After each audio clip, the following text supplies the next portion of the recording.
is an experienced international tax manager with a demonstrated history of assisting multinational companies with their cross-border tax issues. She's a CPA with a Master of Engineering focused in chemical engineering from Imperial College London. Dami spent 15 years of her life schooling, working and living in England before moving to Canada in 2018. She's also the co-founder of Cranberry Limited, a company that specializes in bringing customers environmental friendly products. The company's product line currently includes a bamboo fiber baby towel and washcloth set and reusable nursing pads for breastfeeding moms. Our passions include reading, hosting, and organizing events. Welcome, Adoniaa Ajibade. Thank you. Thanks for coming. Say hello to our viewers. Hi, viewers. Okay, so Dami, welcome to the show. So today I will be, we'll be having a conversation, and I'll be doing your makeup over the conversation. So feel free and relax. And we're just gonna start by you telling us who you are and what you do. Okay, my name is Adoniaa Ajibade, and I'm an international tax manager. I'm also a wife and a mom to 2 beautiful children. Yay! Okay, thanks for letting us know that. So today we're going to be talking on unmasking resilience. And I mean, I've seen you manifest this in different areas of your life, you know, from relocating from the UK here and even from all the jobs you've had. How would you describe resilience? In my opinion, being resilient has a lot to do with not giving up. People often think that people who are successful in life are lucky or that they just have things come their way easily. But then the truth is, most of them at the time when they are struggling to make ends meet, at the time they're struggling to be noticed, at the time where people are saying no to them, no one knows about them. And for me, being resilient is about when people tell you no, you don't give up. You just keep asking. You either keep asking the same person or you keep asking different people and wait until someone says yes to you. Absolutely. And I like that. So can you describe a moment in your life where you've been resilient, say in your career, in your family life, or you know, anything, any story you want to share with Adoniaa Woman today about resilience?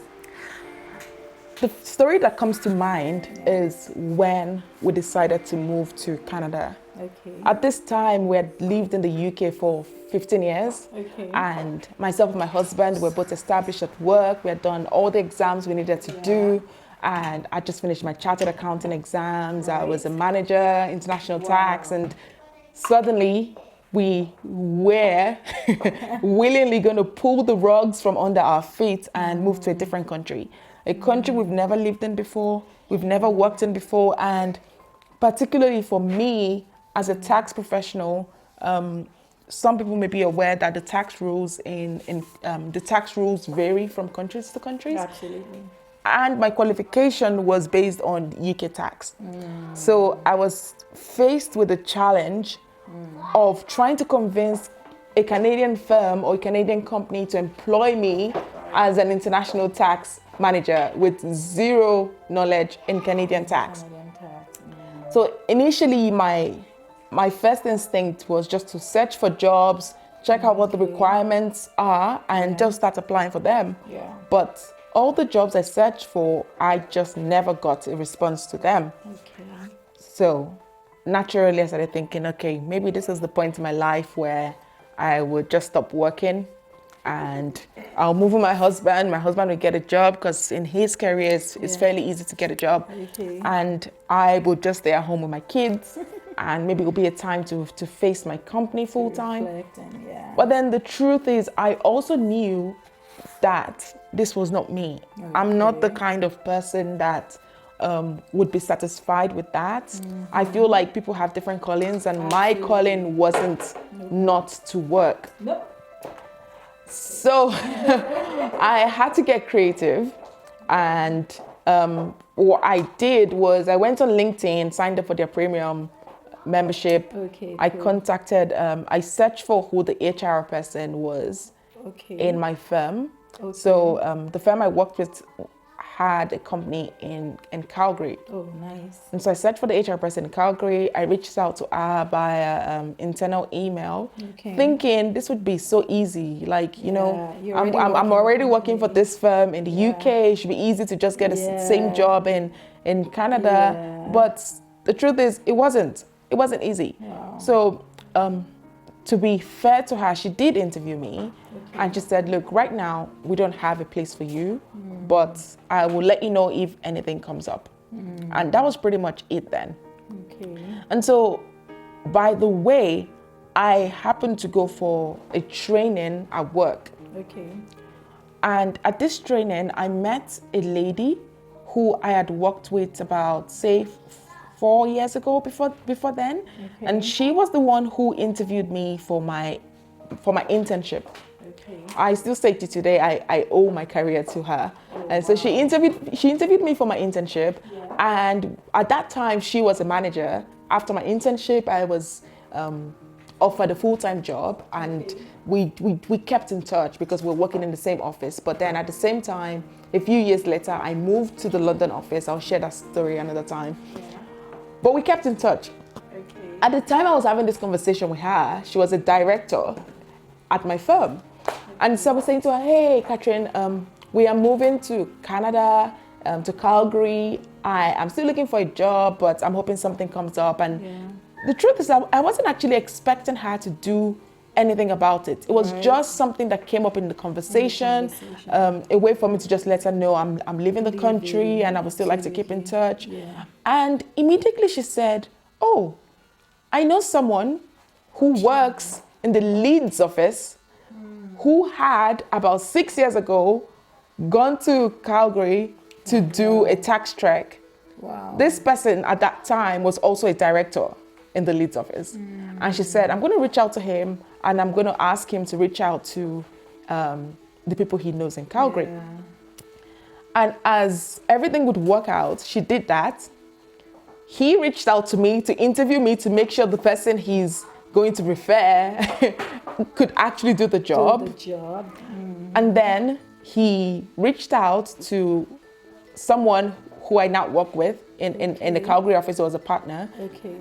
And that's how everything happened, really, because this job wasn't advertised. They weren't looking for someone at my level at that time. But we were able to reach a compromise for me to start working for them at a lower level. And if I could demonstrate, if I could deliver, then I would get promoted pretty quickly. And that's how we worked. That's how we moved to Canada with jobs. And the truth is, if I had just given up at that time, right? if I hadn't built these relationships in the past, absolutely, I wouldn't have been in a place where I was able to get a job. Yeah. So from what I'm hearing you say, so one of the factors that really helped you with, getting a job here and settling here nicely is networking. So would you, and I know you're big on networking, so can you give us some insights on networking and how we can network with ease? Because people are quite scared. Okay. Networking, yeah. That's a loaded question. I think I'll start with insight on networking. I think some people have this myth that networking is hard. I appreciate it can be hard for some people, but then I personally feel that networking is only hard when you are doing it because you want to get something. For me, how I've networked in the past is I'm not building these relationships with these people because I want to get something from them. At the time I was building a relationship with Catherine, who helped me, I didn't know I was going to move to Canada. I had no idea that she would have a friend that had been to Calgary before and would be able to help me get this job. It was just me who appreciated that this lady interviewed me, gave me a job, and I just wanted to keep that relationship. Keep in touch, And the way I kept the relationship with her was by, when she gave me work to do, was making sure I did a great job on the work she gave me to do. But at the same time, also getting interested in her personal life. Like, what does she like? What is she into? Do we have similar interests? And one way I did that was while I was still in the same office as she was in at that time, I started something called Come Dine With Me. Okay. I had been doing this with my friends, my personal friends, and everyone really loved it. And so I thought, why don't we do one at work? Okay. And Catherine very nicely agreed to be a part of it. And I think there was like 6 or 5 of us that did this. And what it entailed was one person would host all 5 of us to a 3-course meal. And in the process of just eating in that person's house, you know, you just have conversations, you have casual, you get to know people more. Absolutely. And at the same time, I hosted, everyone took turns hosting. And that was just one of the ways that I bonded with her. And as time would go on, we just became friends. We became friends more than anything else. Yeah. So I feel like if people would stop looking at networking as networking, right? Look at it as building relationships. No one is saying to become best friends with people, but also to think about the future. The relationships you're building right now would not necessarily get you into the doors you want to enter into right now. So you're sowing a seed for the future. And in most cases, beginning your networking now because you need a job tomorrow will probably be fruitless. And if you're going to judge your capability to network by that, then you failed before you've even started. Absolutely. Because if I meet someone tomorrow at a networking event, I've only spent a few minutes with them. I'm only beginning to get to know about them, like to form an opinion about them. I may even have forgotten them by tomorrow. But if that person reaches out to me subsequently, if you add me to, I don't know, your LinkedIn, you send me messages, we meet up again at different events, and we both remember we've met up before. As time goes on, you build a relationship. Absolutely. And then, I think that's how to network. Networking is not something, it's not one-off. Okay, so from what I'm hearing you say, you have to be deliberate about building relationships. Yeah. Because if you just focus on networking and, there's this networking event, let me go. You meet people and that's it. No. You need to say you meet 20 people. I'm sure there are like 2 to 3 people that would stand out from all the conversation and that you think you can really connect with. And then you go ahead and be deliberate. Certainly. You do have to be deliberate. You can't build relationships with everyone, right? And in some cases, some people may be like, well, I've only built relationships with my peers. But then the truth is, if I look back to the UK, my peers are becoming what? They're becoming CFOs already. They're becoming like heads of departments already. Like they're only your peers for so long. Before you know it, everybody's path in life changes. And they could be in a position where they could be of help to you. So yes, build relationships with your peers. Build relationships across the board. And like, don't limit yourself to younger people. And don't limit yourself to older people. Like there's a place for everyone. And you asked previously about people who aren't comfortable. Yes, and I was gonna go back to that. What about people that feel, you know what? And I get that a lot. I'm not like you.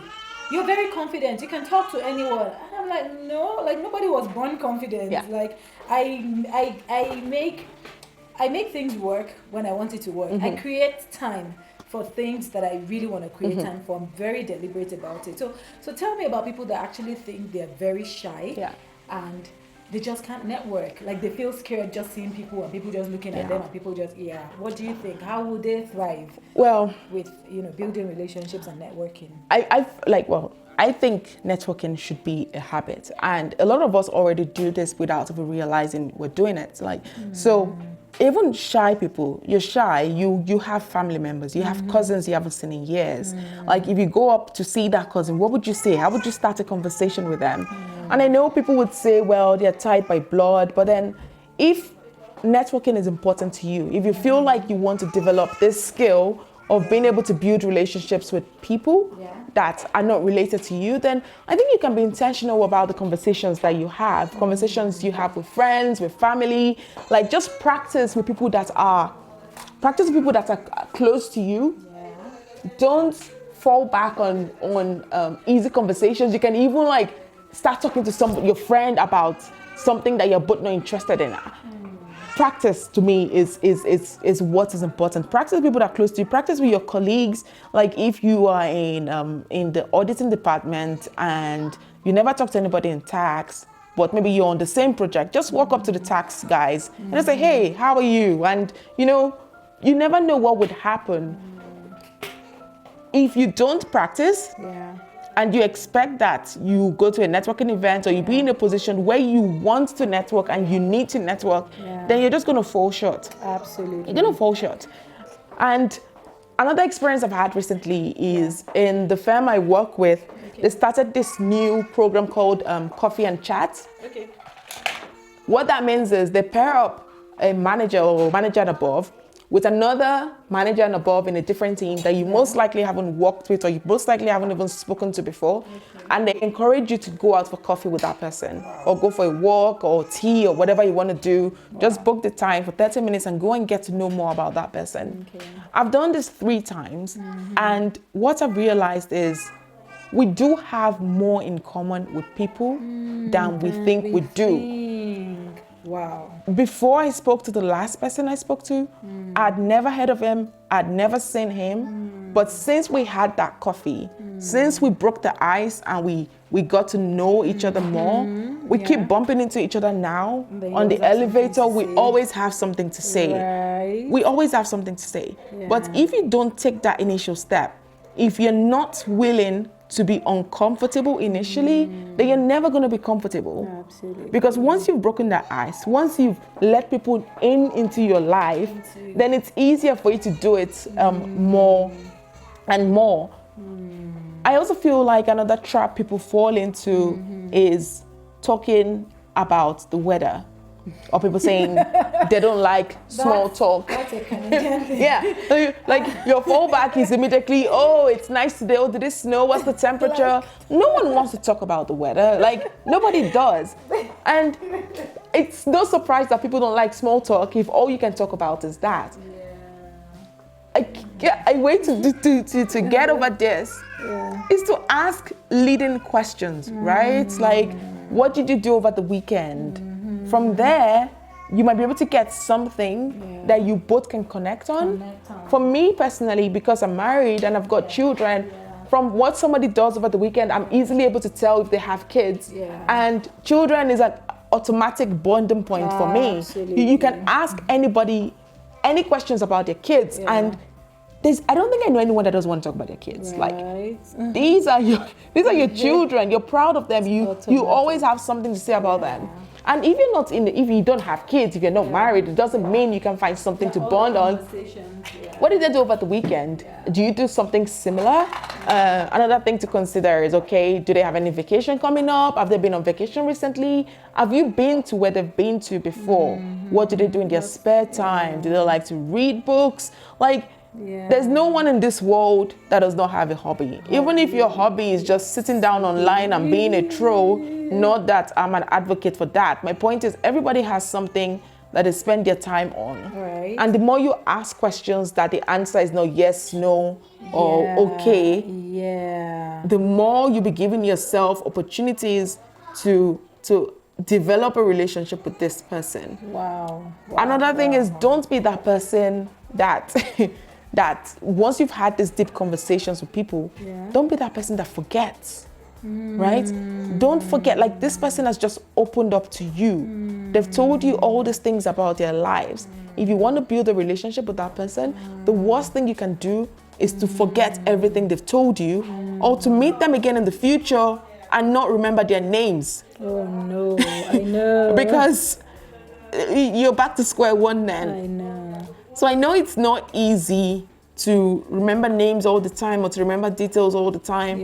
But there are ways around it. Like, you've got a phone, you can make a note. If you have their phone number, like what I do now, because as life goes on, you just have lots of friends and everybody's getting married, everyone is having kids. Like now, unashamedly, I save my friends' names with the name of their husband and the name of their kids on there. So I never have to forget. Like, I don't have to ask, oh, what is your daughter's name again? Or that awkward moment when you're trying to have a conversation and you can't remember someone's child's name. Like, it doesn't show you in a good light if that person feels like they built a relationship with you and you can't even remember the things that are important to them. Wow, Dami, you've touched on so many things today, and I'm also learning a lot. I mean, I'm one of those people that can ask for your name like 10 times, but I do know that a person's name is like a song to their soul. I don't know where I read that. I think I read it this book, how to win friends and influence people. Mm-hmm. Yeah, I think that was where I read, and a lot of things that you said I actually read from that book. I haven't actually read it. But then at times you don't know how to go about these things. I'm like, I only have one brain. I have so many things I'm thinking about. Mm-hmm. But things have been made very easy these days. Yeah. Like you can make a note, the way you said. Yeah. You can save people's names with the name of their husbands. And Yeah. because people would, I mean, if I met you only once and the next time you come, you ask me, how is Femi? How is Adiola Retini? I'll go like, that's an instant connection. Yeah. Yeah. So I think you've touched on a lot of things today that would help people not only in their private life and in their social lives. It will also help in our career lives and even in business, because networking and building relationships is very, very, very important. Yeah. So Dami, I really, really appreciate everything you've said, but I do know that it takes a while to become this woman that you are today, because you're just so sweet. Yeah. Like you're able to connect very well. And it's not fake. You've touched on a lot of things today, and I'm 100% sure that even if nobody picks anything, at least they pick that. Remember people's name. Building relationships very important, and it is deliberate. Yeah. It is deliberate. It is not what you just run into or what just happens to you. Yeah. Right? But I do know that you were not born like this. There's a popular Yoruba adage that says they give birth to you, but then you rebirth yourself, right? So how have you become this woman that you are today? And but let me take it back. I'll ask the question in phases. Okay. Which of your childhood experience has helped you to become the woman that you are today? Okay. Yeah. Oh wow. Okay. So my earliest experience of myself being confident is it wasn't always this way. I wasn't always confident because I had a lot of self-image issues that may not have been evident to my friends at the time, but one of them is I don't know if this is too personal, but anyway, I have like large hair paws, which means when I look at my legs, I look at my hands, all I can see is like black dots all over. And then I see my friends, because I went to an all-girls school, in boarding school. I see my friends and everyone has like this smooth, flawless skin. And then I always had like really ratchet hair. That shouldn't be a problem if you go to school in Nigeria, right? Because like everyone's hair is similar to yours. But my hair just never used to grow. And then I had people who would tell me that I had a big head. This was something else that I also had to get over. And so one of my earliest memories was I spoke to my aunt one day, and I don't know how we got to that conversation. And I just said to her that, I didn't like my legs, or I didn't like my hands because of these dots. And my aunt said to me that you're beautiful the way you are. Like there's nothing on yourself that she would change. I don't think she remembers that she had that conversation with me, because each time I have any self-doubt about myself, I go back to the conversation that I had with Auntie Yetunde. She probably doesn't remember.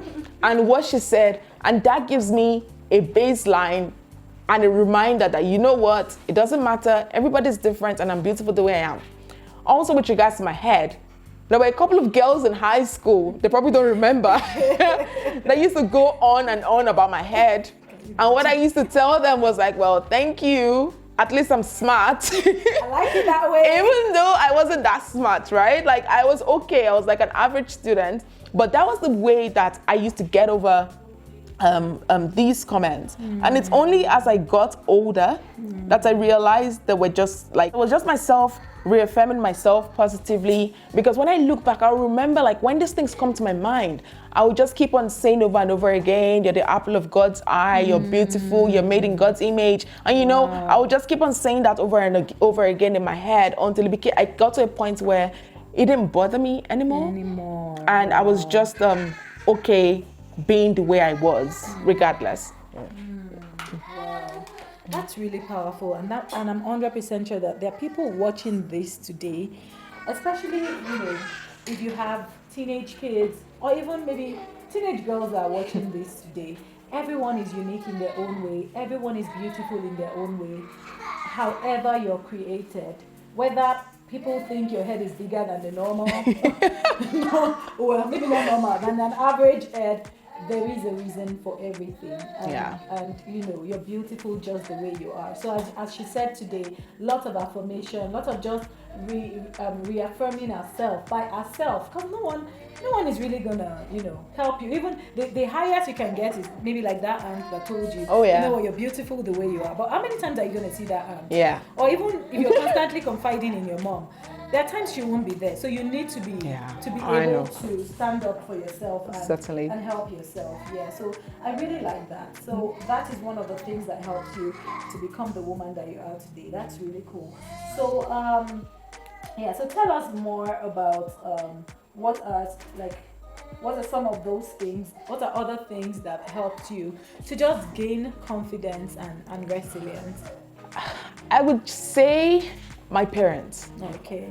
So my mom and my dad, they've just been a great influence on me in terms of resilience. When I think about their upbringing, the kind of education they had, growing up in big families, and how they've tried to bring myself and my brothers up and to give us the best they can give. It wasn't always easy for them, right? So they made a lot of sacrifices for us. At a time where they didn't know how they were going to afford it, they sent us all to school in the UK. So myself and my brother went to school in the UK and my other brother went to school in the States. But it was just a case of they were just going to deal with the bills as they arose, as opposed to they had some cash somewhere that they were just, they didn't plan. It wasn't meant to happen. And so it's just like my parents and how they've brought us up, they've done their best. They brought us up the best way they know how to. They're not perfect parents, right? No one is perfect, but just knowing that they did the best that they can with the little they had. It goes a long way for me. And a big part of my motivation is I want to make them proud. I want to make them proud, and I want to be this child that, they can look back and they can say all the sacrifices that they've made was worth it. Yeah, was worth it. Yeah. Like an example that comes to mind is, I remember the very first time we went to England on vacation. At that time, I was in, I think grade 9, or in Nigeria terms, I was in GS3. I was meant to go by myself and my grandma. And the one thing my dad said to me was, when you get to the UK, your uncle has a computer in his house. Make sure you spend a lot of time on the computer. Like, don't just go there and play don't just go there and play. So for me, at an early age, my dad sowed this seed in my mind that in whatever situation I'm in, I should make sure that I'm adding value to myself. I should make sure that I'm constantly learning. And that he probably doesn't remember. Like all these things I keep in my head. So you have to be careful what you say to people, because you just don't know what you're taking away from the conversation you're having with them. Yeah, and Dami, I really like what you said about being careful about what you're telling kids, what you're telling children, because it goes a very long way. You don't know the one that you don't know. And at times even you don't know that it's there until people start asking you questions. I discovered that a lot about myself. And when I started writing and started granting interviews, started speaking, I discovered, oh my God, my dad actually had a lot of influence in my life. And my mom, especially with confidence and a lot of things that I do now. Oh yeah. It's from my dad. Things will happen that will really, and I share this story a lot. I felt I should be made a prefect in primary school because I felt I was top 3, and they chose all the prefects, like 7 prefects. I wasn't there. I got home, I was crying. I was like, is it that I'm not good enough? And my dad said, what is prefect? like to me, you're a prefect. To me, you're a leader. To me, that's all that matters. And since then, I started not caring about what people said about me. And if I wanted to do something, I just created my own table, period. I just did what I wanted to do without, allowing anybody to validate me. That meant a lot. And, not only that, there were a series of things that happened and my dad would just go, but that doesn't mean this is who you are. So just focus on it. And that has helped me, even with building Adoniaa Beauty till today. Like, I'm just like, you know what? If nobody wants to hear, if nobody wants to listen, I'm just going to do it. And then people are just going to catch up. Yeah, fair enough. Right? Yeah, that makes sense. That makes sense. And like I said, my parents are go-getters. Like, they've made something out of nothing, and they've done it constantly, and that has been an inspiration for me. At the time when I was sent to the UK for my education, that wasn't meant to happen. It wasn't in their plan. I was just going on vacation. But what made that happen, or what encouraged my mom to do it even more, was because I had done a test for a school in Oxbridge. The school is called Oxbridge in Lagos, in Nigeria. And at the time I did the test, I'm not as well. I wouldn't say I'm not. Stop saying you're not a smart girl. Stop that. Just stop. At the time, I hadn't learned how to study, right? And so when I was doing this test, and I got my grades, they said I didn't do well. And I had like D's and like some F's, and I was like, whoa. Did you? I know I'm not smart, Was that but I'm like this can't be my script.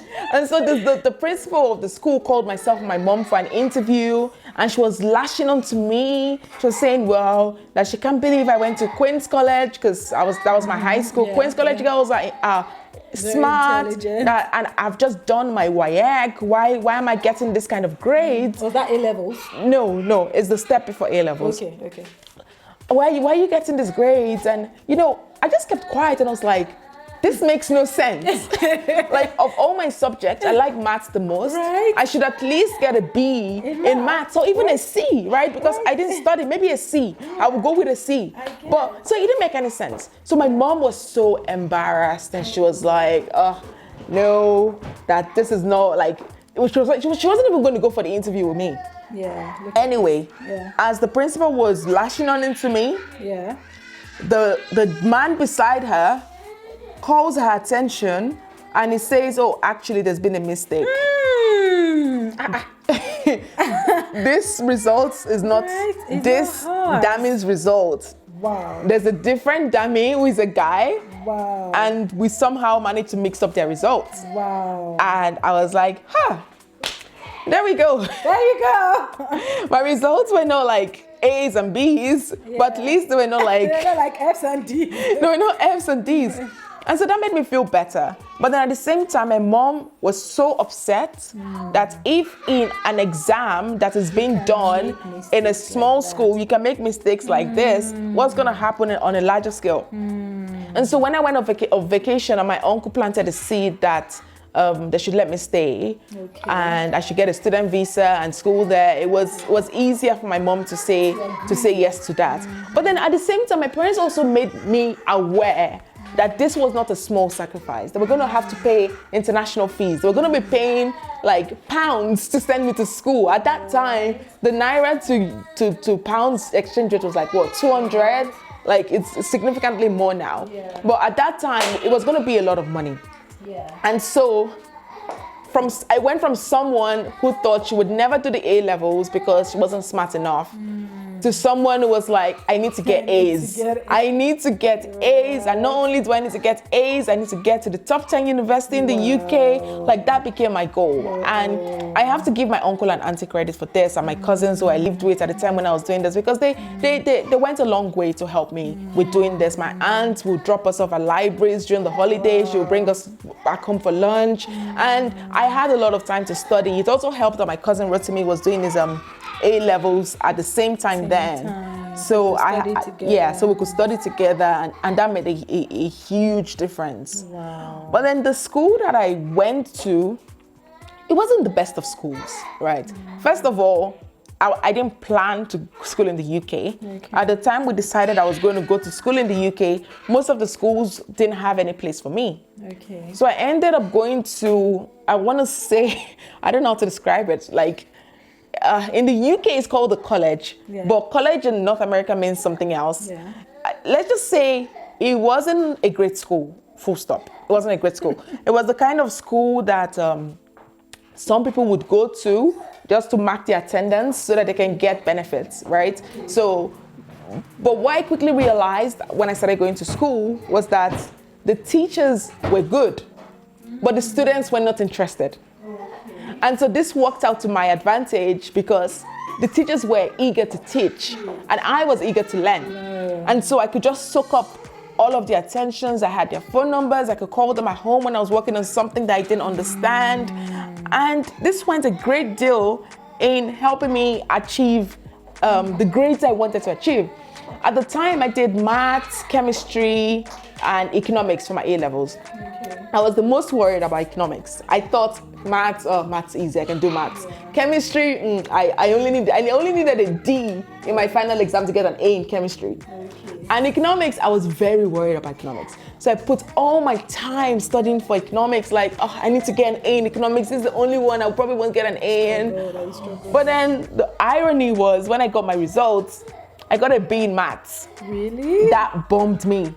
I was very upset about that because I could have still gotten an A. But because I put all my attention on economics, but then in economics, I got like 587 out of 600 or something ridiculous. I got an award for that because I put so much energy into this style. Anyway, so I ended up getting 2 A's and a B. I got into Imperial College, which was like my dream. And yeah, I was just so happy that I could make my parents proud. And it all worked out for them. It wasn't a case like they went like a laughing stock to their friends. Because, you know, to African parents, that's a big deal, right? Because you may have some people just giving them side eye, like, let's see how this works out. And I'm just so glad that I wasn't an embarrassment to them. Yeah. Oh, that is so cool. Thanks so much for sharing this story. Thank you so much. No because, problem. I mean, it's really powerful in the sense that, you know, what I learned from this last story that you shared is that whatever you focus on actually grows. Yes. Like this is from you. Look at this. You actually thought, you know, you were so bad in economics. Oh, and yeah. then you focused all your attention on it. Yeah. And then you even got an award. I know. And the irony is I'm now an accountant. Right?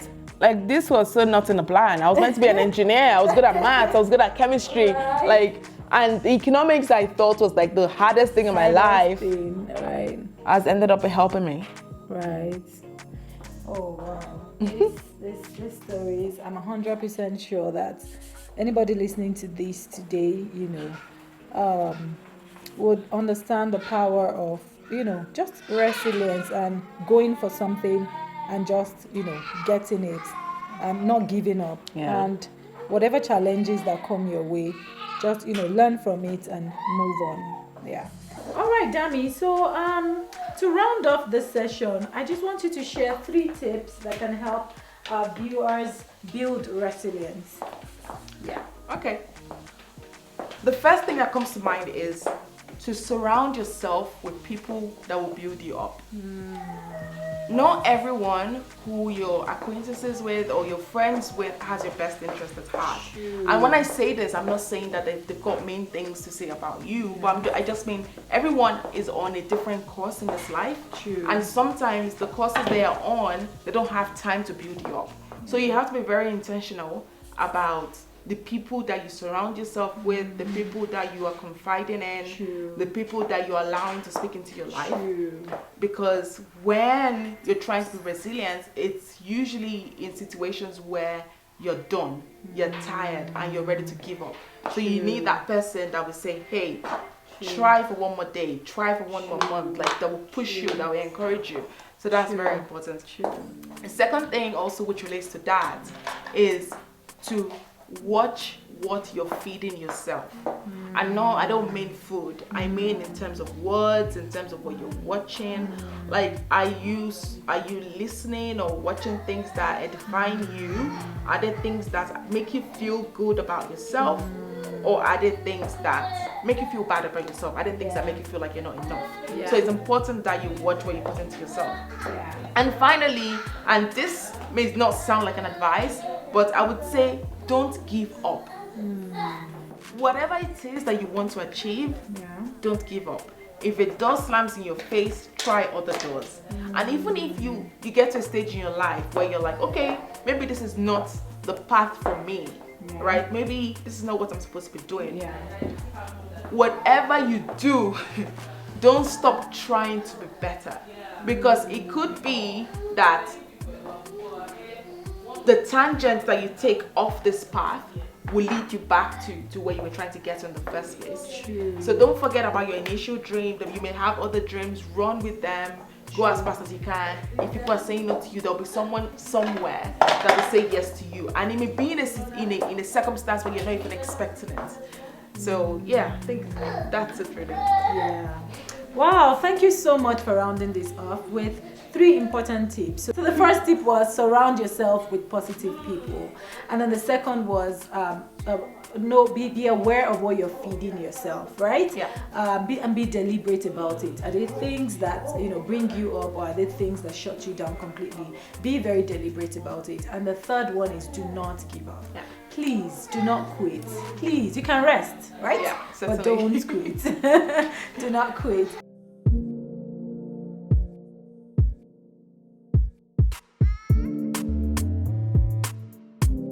Thank you so much, Dami. Thank you so much for coming to tell us all about resilience, confidence, and building relationships in this episode.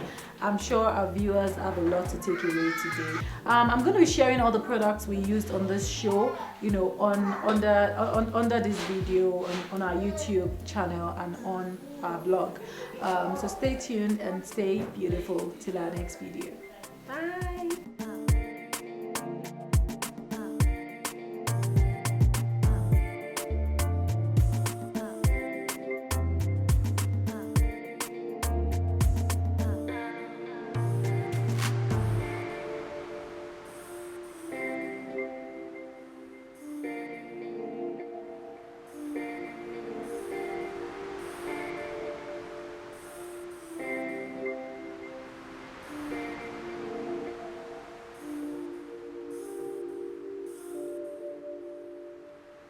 Kitoko sounds.